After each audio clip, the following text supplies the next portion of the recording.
Next up, we have Adrian Weckler. Adrian is tech editor, independent newspapers. He is an editor of both the Irish Independent and Sunday Independent, in addition to being host of Ireland's most listened to technology podcast, The Big Tech Show. Adrian describes himself as simply as a journalist who writes about technology. He's a journalist who is a winner of multiple honours, including the Irish Internet Association Net Visionary Award and the David Manley Media Award. And on more than one occasion, the Smurfit Business Journalism Award, Ireland's most prestigious business media accolade. So, Adrian, you're very welcome, and we look forward to hearing from you about digital futurology. Thanks a million. And digital futurology is what we're going to talk about today. I'm going to start off, though, by looking at what I believe is one of the most under-discussed issues at the interface between tech companies and how we're working at the moment. Now, if you can see the slide that I have up on the screen there, you will be aware that in Budget 2021 last week, there was a broadband tax break announced. And that won't mean very much financially. But what I think that is doing is that is essentially setting us up to work from home forever. At least that's the lesson that we're taking from some of the big firms that have talked about this. Niall was just up before me. Good to see you, Niall. Microsoft is one of the companies that is essentially telling its employees that, subject to their line manager approval, they will be able to work from home for good. Microsoft isn't alone. Indeed, which has about 1,000 people in Dublin, has essentially said the same thing. Dropbox too. Now, on one hand, this sounds like a wonderfully flexible thing, and that's the way the narrative has gone. But there are actually a few problems that I don't think are being highlighted with this from a tech point of view and also from a working point of view. It's not just the difference in what we think our home working environment might be, like a beautiful shomer out the back garden, if you have a back garden. And it's not just the reality ends up, something like this, scattered all around. I shudder to show you what the floor of this room I'm sitting in is actually like at the moment.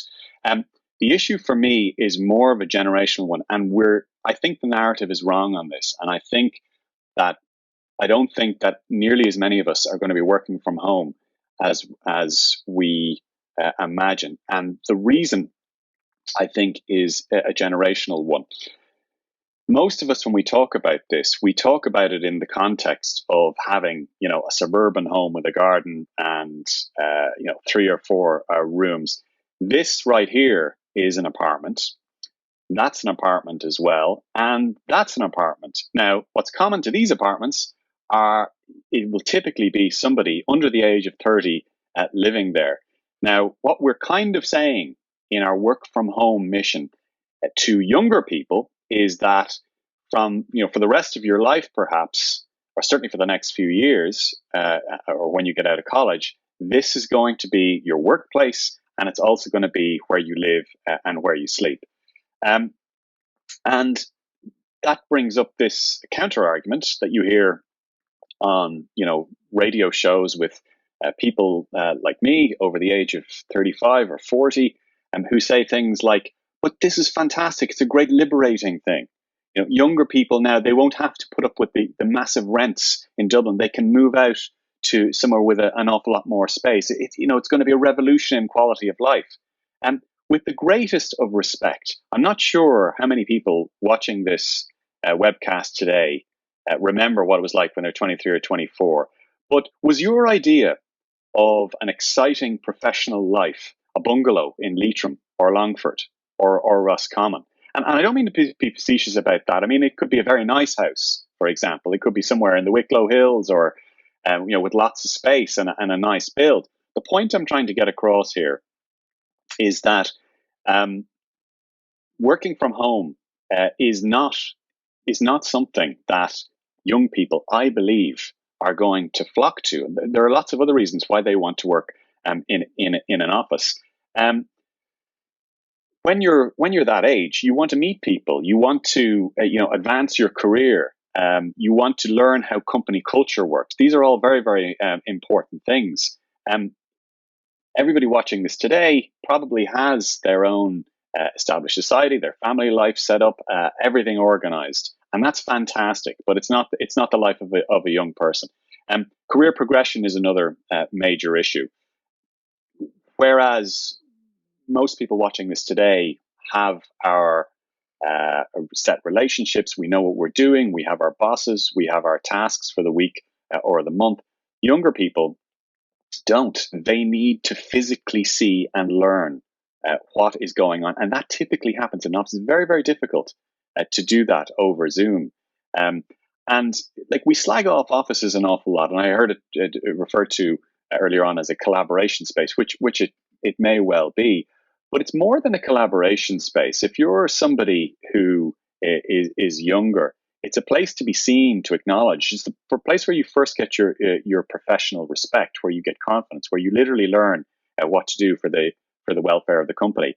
Um, anyway, I just wanted to get that out of the way because I don't think it's discussed enough when we're talking about the intersection between company, corporate culture, tech, and futurology.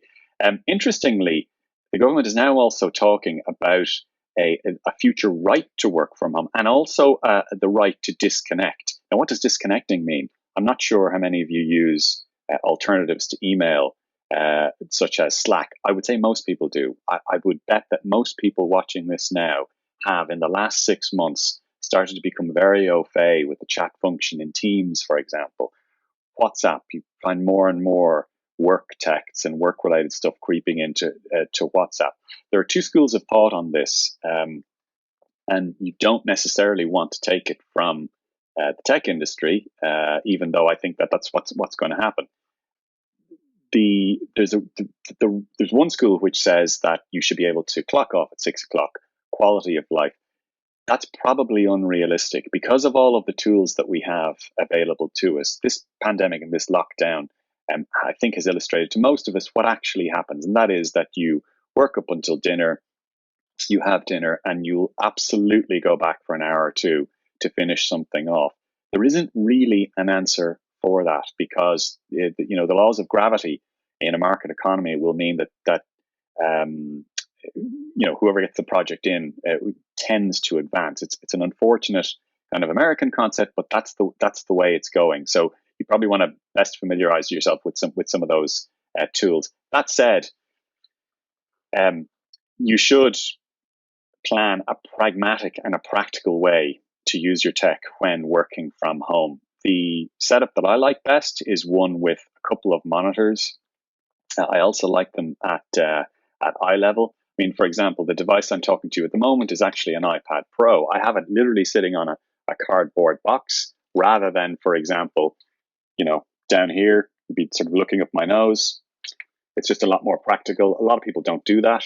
I'm also have a window right in front of me, which is why my face is nicely lit up. An awful lot of people will do it the other way around, and it looks like a horror film or some sort of dystopian, one of the dystopian shows on Netflix that I think it was Connor was talking about, or maybe it was Niall was talking about earlier on. And it's not just the tech either. When the lockdown started, I got a big, huge chair shipped with all the Tipp-Ex. When you mark your back of your chair with Tipp-Ex to say that it's your chair. I got that shipped out to the house. So those things are expensive. They're £400 or £500, but it makes a huge difference, especially if you're skipping around from room to room. The other thing which is interesting is the rebirth of the stylus. Now, I'm not sure how many of you use, iPads or iPad Pros or any of those things, or Samsung Galaxy Notes. What's happened is that all of a sudden, our decade-long antipathy toward actually using e-signatures and e-documents has suddenly weakened because we're getting more and more PDFs and more documents online, and it's really easy to sign them with a stylus, like an Apple Pencil or a Microsoft Surface pen. So that's kind of an interesting phenomenon, and that leads into I suppose the awkward and unanticipated demise of the paper-centric office. We've been talking about this for years, this idea of a paperless office. And when you talk to people about it, they would often say things like, "Oh, that sounds great in practice, but it'll never actually happen." Actually, it is happening right now. Now, there are some businesses that I've talked to that have actually implemented it prior to the pandemic. This who you're seeing now is seeing a guy called Larry Fenlon from Lehman Solicitors. And they have a paperless office system, which is terrifying to a lot of conventional Irish business people. But this is it. When a document arrives, they date stamp it, scan it, and it goes into an online tray where it's named, dated, and assigned to a file. And then we destroy the original. Now, there are some originals you can't destroy. You can't destroy, property-related deeds and things like that. But that concept, unless we want to start having giant filing cabinets and paper strewn all over our spare rooms, that plus the advent of much bigger cloud storage services is probably where we're going. Another very useful tool that's really only gotten traction in the last 12 to 18 months is voice transcription. And this is an example of Microsoft's relatively recently introduced a transcription service with Office and Word, and it's very, very good. It's a short video here. If you can hear it, you'll hear my voice. They're picking up my voice. Of the Irish Independent testing Microsoft's new Surface earbuds. They're in my ear, and they're taking dictation as I speak, even with some considerable background noise. It's pretty impressive. Now, the advantage to that is not just for somebody like me, it's apparent. If I'm doing an interview, I can literally put my phone down in front of them and it will transcribe everything from voice to text. Not perfectly, maybe 80 to 90%. It struggles with some Irish accents. Southwest, actually, mostly. Kerry, pretty difficult. Good for most of the rest of the country. But the real advantages in business and for working are meetings and seminars and things where you need to take notes. You might want to listen back or to look back. The service I use is actually called Otter. I have up to now, because I subscribed to it about a year ago. It gives you 600 minutes for free, and then it gives you 6,000 minutes per month if you subscribe to it. And you can also import audio files into it. So if you record something on your phone or a dictaphone or something, you can actually drag and drop it on your laptop or in your phone into the Otter app or onto the Otter website, and it will actually transcribe it from the Otter. Really, really helpful. And that tees us up for something that Google is working on. Microsoft, as we've seen, is working on as well. Apple is working on it as well. And this is the idea of a universal translator, of something that can actually, literally, if I am talking to a Japanese person and they're talking to me, I have my AirPods in or whatever it is, and I'm talking in English, and in real time it is translating not just to text, but also to voice into their ear. That's something that's not actually far away. Google's pretty close on working on it. The reason that Apple is behind on that, by the way, is you'll probably remember the controversy over recordings being listened to by humans from Amazon Echo. I'm not going to say the Alexa word because it'll probably zing off lots of devices in your backgrounds. But Google and Amazon and Apple all got criticized heavily for allowing contractors and staff to listen in to physical recordings that were made by people using these voice services. They were doing so for testing purposes, just to make sure that the actual recording synced up with what was being transcribed correctly. But it wasn't totally clear that they were doing that.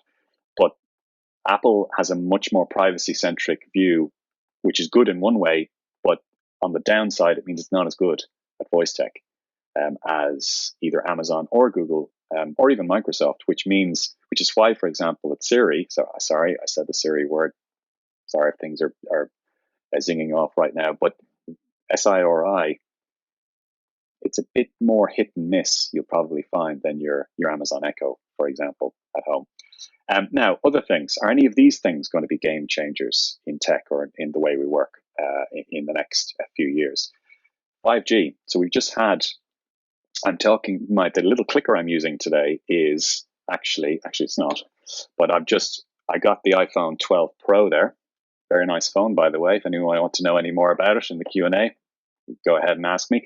It has 5G, as do most of the flagship phones. The three main networks, all have launched 5G networks now in Ireland: Vodafone, 3, and Air. And this is me standing outside a spar with a small 5G antenna on the top of it and recording a typical speed of 290 megabits per second. Is that a game changer for business in Ireland? A lot of people say that it is in the medium to long term. In 2020, it's not.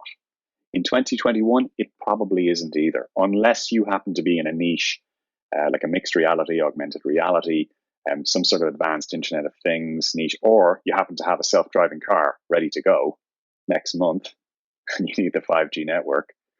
But assuming that that's not the case, 5G won't be a game changer in the short term. In fact, one of the interesting things about reviewing the iPhone 12 and the iPhone 12 Pro is, although we're all glad 5G is there, nobody's really excited about it. Nobody can articulate in one sentence what will be different if you have 5G.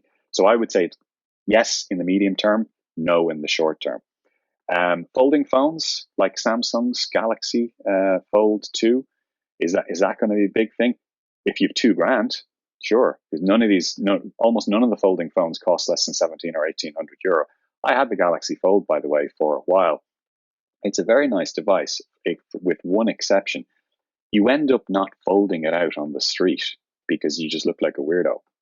Now, at home, you might do that if you're sitting on the couch, and it's kind of good there. €2,000, I'm not sure. I'm not sure. Apple's not interested in that yet, and that tends to be a pretty good barometer of things. Now, what about this? Here's a little video.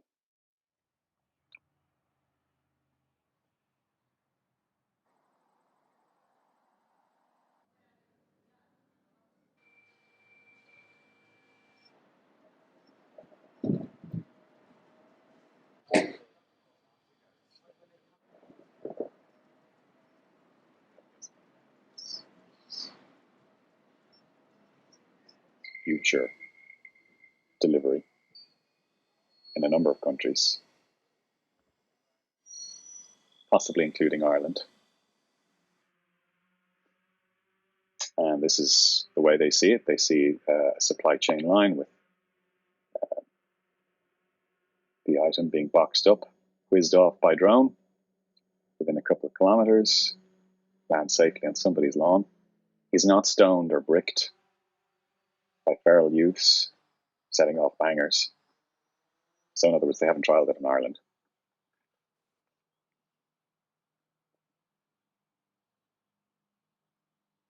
And the slightly interesting looking individual picking it up there. But anyway,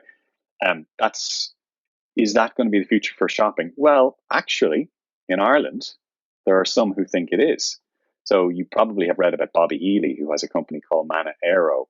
And that company is on its second or third round of trials. At the moment, it's doing trials in Oranmore and Galway. It did trials before I think it was around Athlone or somewhere in the middle of the country. And it is pretty aggressively trying to grow a drone delivery business. It has done a deal with Flipdish, which is the box you see here in its photo, which is a food delivery service. But it has also done other deals. It's done one with Tesco, for example, to try out Tesco deliveries. Now, there are a lot of challenges and issues with that, and not just the facetious one I raised with young fellas using it as target practice. There are regulatory issues around use of the skies above our homes. There are very, very significant privacy issues. There are also noise pollution issues. I fly drones, and most of them are pretty noisy, even when they're a good 100 feet up in the air. Now, these ones are fairly state of the art. They probably, by the time they get a commercial license, won't be particularly noisy. But anyway, that's the way that's going. Then I can't really talk about the future without talking about robots. Maybe this narrative has been done a little bit to death, but I'm still a big believer in it. In other words, the idea that an awful lot of our jobs are going to be automated. Now, before you panic and reach for your doomsday pills, the conventional wisdom is that automation will happen. Robots will take some of the jobs that you and I are doing at the moment, but that the interim period between the time that they boot us out of our office chairs in our work from home spare rooms, we will actually have gravitated either naturally, competitively, or through some other way to different, better jobs, higher jobs. So this is actually a live link. You can actually click on this link, willrobotstakemyjob.com. If you're doing something idle while you're watching this presentation, go ahead and put it in the browser. And it will invite you to put in your job description. And then it will give you a percentage score chance of whether or not a robot's going to take your job. It's actually kind of fun. It's also terrifying. But there's good and bad news. So the most at risk are functions you might think. So things like cashiers and drivers. Unfortunately that's one that's heavily at risk because of automated vehicles. But accountants, that's a very, very big one. There are a lot of examples of big accountancy companies doing trials with with automated software that does more and more stuff. Least at risk are quite a lot of jobs and professions that will probably never really be fully automated. A lot of things like around mental health, obviously, a lot of medical jobs, surgeons, but things like installers, like someone to come around and put in your Virgin or your Sky broadband, or a plumber. Like, it's going to be a good 20 or 30 years before one of those Boston Dynamics robots can actually come around and unplug your drain in the right spot. Anyway, that's robots and automation. But there is a kind of universal consensus that it is coming. 9% of all jobs currently under threat, says the OECD. Oxford says half of all jobs in 20 years. That's a little bit dramatic. That assumes that we're all doing exactly the same jobs in 20 years. And speaking as a journalist or the media, we genuinely live on the proposition that we'll be doing something completely different in 4 or 5 years anyway. One issue I have to address before we get close to the end of this presentation is the near future and data transfers and Brexit. And this is a very, very thorny issue. I was talking to a guy called Nick Clegg, former Deputy British Prime Minister, and now the global affairs boss in Facebook, hired by Mark Zuckerberg and Sheryl Sandberg. I was talking to him yesterday for an interview that's going out actually in tomorrow's newspaper. And this is one of the things I was putting to him. In a no-deal Brexit scenario, which now looks more and more likely, what happens to data transfers and a huge swathe of digital business going in and out of the UK, from Ireland and also from Europe into the UK? And he didn't actually have an answer. He said Facebook is working on contingencies. But this is one of the least discussed issues with a no-deal Brexit. The last time I interviewed Helen Dixon, Data Protection Commissioner there, I took a photo of her after I interviewed her. I asked her, in a no-deal scenario, might data flows between public bodies in the UK and Ireland, and that would be private bodies as well, become illegal? And Helen Dixon said, yes, in a no-deal situation, that is possibly the case. I don't think we're ready for that. I think we're all assuming that it will sort of sort itself out. The problem with assuming that it's going to sort itself out is what's happening at the moment between the EU and the US, with the Irish Data Protection Commissioner, who's on your screen there, and Facebook caught in the middle. Right now, there's a High Court case where Facebook has challenged the Irish Data Protection Commissioner's order to them to stop transferring data from the EU to the US. Now, I'm simplifying it, but that's essentially what the Irish DPC has ruled. She's given them a preliminary order, and that was on foot of a very, very strong European Court of Justice case 6 weeks ago. The issue here is that we all assume that this will somehow get papered over, because it has been papered over for years with various treaties and agreements like the Privacy Shield arrangement between the EU and the US. The core problem here is we're now down to brass tacks. The EU and the US do not agree on acceptable standards of security. The US believes fundamentally that it is okay to monitor a lot of digital communications as part of its national security remit.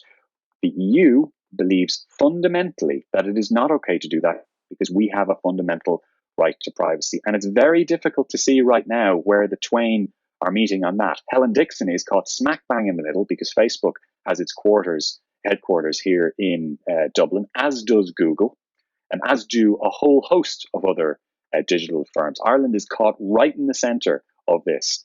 And the stakes here are absolutely enormous. The quote that Nick Clegg gave to me last night was that we need to be ready for data transfers to grind to a halt around Europe. Grind to a halt. Anyway, not to scare you too much, but this is a very, very significant part of our tech and digital future. It's not all about hardware. It's about transfers and that kind of stuff as well. There are, by the way, other ways to transfer data, as lots of people watching this webcast will know. I know anyone at Microsoft will certainly know that. And I'll wrap up with a related point, and that is, in 3 years or 5 years or 10 years' time, what kind of a world are we going to have? So 2 weeks ago, that is the chief technology officer of Huawei, Paul Scanlon, who I interviewed 2 weeks ago from my podcast, which was referenced there by Connor. And what's happening is that the world is splitting into two fundamental digital and tech zones, the US and China, and Europe is caught somewhere in the middle. But Europe has aspirations to be a third pole. And how is this manifesting itself? A ban on Google from Huawei phones, a potential ban on TikTok in the US, the Chinese having a digital firewall for Google and Facebook and Twitter and other services in China. I'm not sure if any of you have been to China. I was there 18 months ago. I was in Shenzhen, where a lot of the big tech companies have their bases. And you go over the border from Hong Kong, and unless you are using your own phone on roaming, you don't get access to any of your digital services. So yes, I downloaded WeChat. Yes, I downloaded the Chinese equivalent of Google Maps just to see what they were like. But that's the world we're entering. And for anybody with aspirations to doing business in the US or in the Far East in China, China is going to be the major digital economy in 10 years' time. It's well worth thinking about these things. So that's all I have. I know we don't have much time today to talk about these things in depth, but I think we're staying for a Q&A if there are any issues arising from that, or if you want to talk about the iPhone 12 Pro. Adrian Weckler, thank you.